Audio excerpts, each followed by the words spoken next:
dancing in the dark, middle of the night, taking your heart and holding it tight. Emotional touch, touching my skin, and asking you to do what you've been doing all over again. Oh, it's a beautiful thing. Don't think I can keep it all in. I just gotta let you know what it is that won't let me go. It's your love. It just does something to me. It sends a shock right through me. I can't get enough. And if you wonder about the spell I'm under, oh, it's your love. Better than I was, more than I am, and all of this happened by taking your hand. And who I am now is who I wanted to be. And now that we're together, I'm stronger than ever. I'm happy. I do, I do, I do. Tell me, is it only me? Do you feel the same? You know me well enough to know that I'm not playing games. I promise I won't turn around and I won't let you down. You can trust I've never felt it like I feel it now. Baby, there's nothing we can't get through. So can we say I do, I do, I do, do, do, do, do, do.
pangalan ng Ama, ng Anak at ng Espiritu Santo. Amen. Sumainyo ang Panginoon. At sumainyo. Mga kapatid, sa minsang ito, masasaksihan natin ang mahabang buhay na pagkatalaga ni Open at sa kanilang. Hingi tayo sa Diyos sa biyaya para kayo rin maging masaya at maging masaya ng pagsasama ng mga kasama. At para tayong lahat ay marapat ang umanap sa minsang ito, tumahimik tayo sa nalilangin natin sa ating Panginoon ng ating mga pagkakamali at ito ay ating pagsasito. Langin ko sa kapangyarihan ng Diyos at sa inyo mga kapatid na lumabang magkasala sa isip, sa salita, sa gawa at sa aking pagpupunan. Kaya sinasama ko sa Mahalagang Maria sa lahat ng mga kailan at mga at sa inyo mga kapatid na ako'y panalangin sa Panginoon ating Diyos. Tawag tayo ng makapangyarihang Diyos.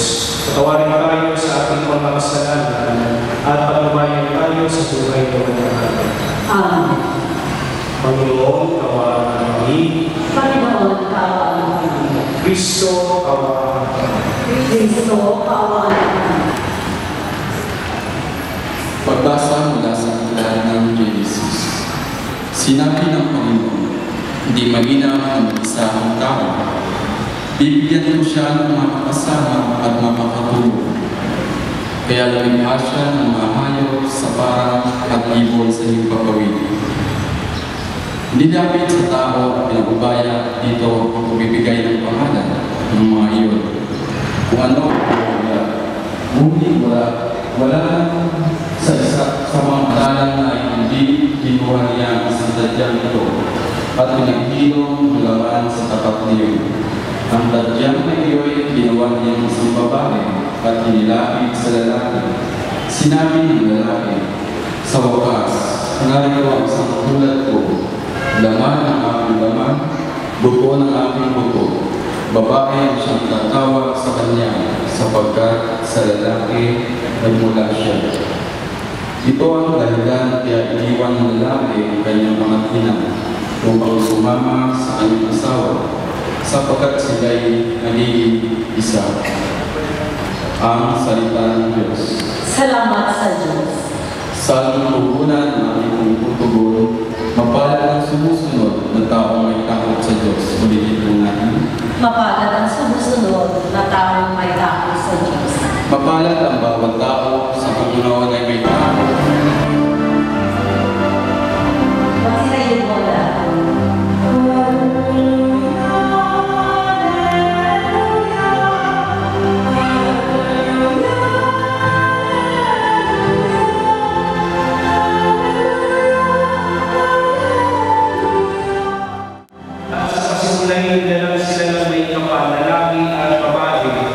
At sinabi dahil dito, iiwan ng lalaki ang kanyang ama't ina at magsasama sila ng kanyang asawa at sila'y magiging sa aming parokya para maging lugar ng inyong pagtitipanan. Pagsusumpaan na masasaksihan ng mga tao at makikita ng Diyos na kayo ay magmamahalan at magsasama bilang mag-asawa at hindi pagkakapunan. Kami mananatiling saksi ng inyong. Ang ating Panginoong Jesus sa unang pagkakataon nagpakita ng kapangyarihan. Gumawa siya ng himala. Ang tubig naging masarap na aral. Ano bang sitwasyon mo? Ang dumi ng ating Inang Maria, kasama ni Jesus ang kanyang mga anak. Ano siguro habang naglalakad pa kayo kanina, baka iniisip nyo kung andun na ba yung reception o hindi mga lumalabas talaga ng mga minor problem habang naghahanda ng kasal. Problema, sa kultura ng mga Hudyo, sa kasal, ang isa sa mga pinakihihintay ng biskita ay hainan sila ng pinakamasarap na alak. At kadalasan, unang isineserve ang pinakamasarap na alak. Problema, naubos, patay. Kapag hindi lahat nakatikim, hindi lahat nakainom, ito yung magiging pamantayan ng sapatan na ang kasal ay pinaghandaan ba o hindi. Malaking kahihiyan ito sa kultura ng mga Hudyo. Kaya naman itong ating ina, dahil sa kanyang pag-aalala sa ikinasal, lumapit sa kanyang anak. Nagdabaw sa inyong dalawa. Sasabihin, they live happily ever after. Tanungin niyo yung mga ninong at ninang niyo. Masarap bang may asawa? Ang aming Panginoong Yesus na mangyari ngayong araw. Dahil gusto kong sabihin sa inyo, Owen at Manny, affirm nyo na napagod kayo sa paghahanda, i-affirm nyo na naibigay nyo ang sarili nyo buong-buo, pero sana huwag nyo kakalimutan na meron ng Diyos na gumawa ng kwento ito at gagawa pa ng magagandang kwento sa buhay ninyo. Dahil siya ang nag-aadya na kayo ay maging mag-asawa. Dahil ang nasasaksihan namin ngayon, hindi lang pagmamahalan ninyong dalawa, kundi ang pagmamahal ng Diyos na iniaalay niya sa inyong dalawa. At sa kanyang pagmamahal, nagbigay siya ng regalo sa araw na ito. Kung paano ng mga ninong at ninang nyo ay naghanda ng regalo, si Jesus ay naghanda din ng regalo para sa inyo sa araw na ito.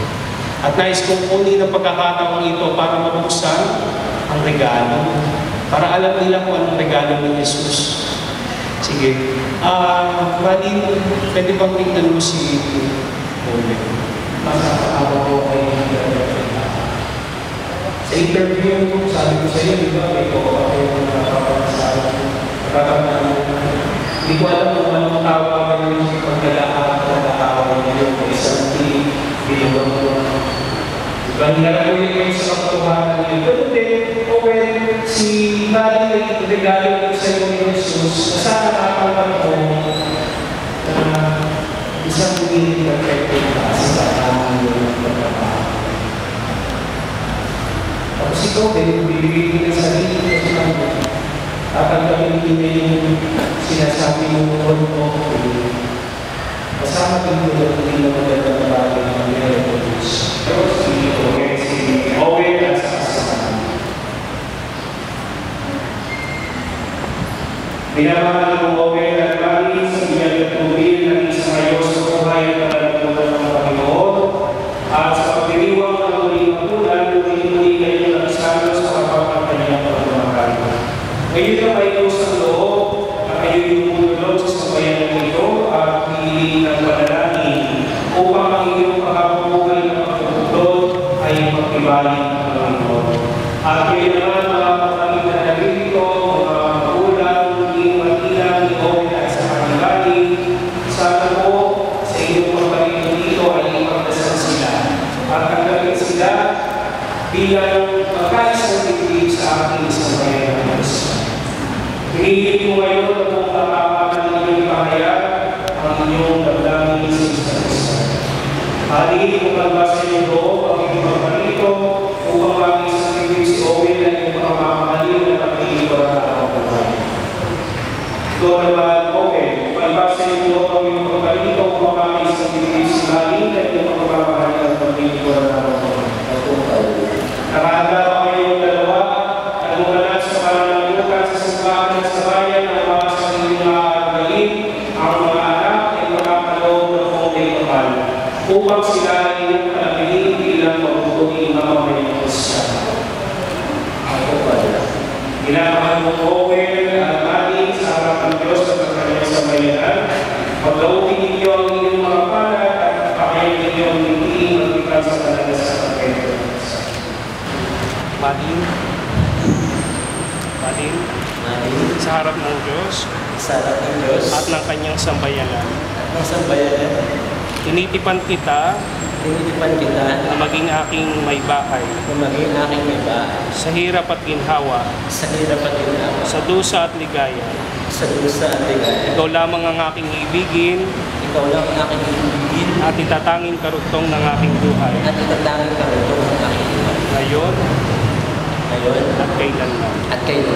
Palit nga tayo. Owen, sa harap ng Diyos at ng kanyang sambayanan. Initipan kitang maging aking asawa sa hirap at ginhawa, sa dusa at ligaya. Ikaw lamang ang aking ibigin at itatanging karugtong ng aking buhay, ngayon at kailanman. Sabay kayo, hawak kayo ng mic. Ama naming mapagkalinga, Ama naming mapagkalinga, Ama naming tapat, Ama naming tapat, pagpalain mo po kaming nag-iisang palad, pagpalain mo po kami nag-iisang palad, papagningningin mo po paganginin niyo po sa lahat ng oras sa lahat ng oras, ang pagsasamahan naming dalisay at wagas, ang pagsasamahan naming dalisay at wagas, sa puso't diwa, sa puso't diwa, lagi sanang magkaisa, ay sanang magkaisa, at naway maging matatag at naway maging matatag sa hirap at dusa, sa hirap at dusa, sa ginhawa at kaligayahan sa dusa at kaligayahan, ay magsamahan, ay magsamahan, maging tapat sa pag-ibig, maging tapat sa pag-ibig, ngayon ngayon at kailanman. at kailanman. Pagkalooban mo sila ng sapat na kabuhayan, sila sa isa ng mga aras sa iyo, sa kapagkakalit ng buhay na walang hanggan. Iniiling natin ito sa pamamagitan ng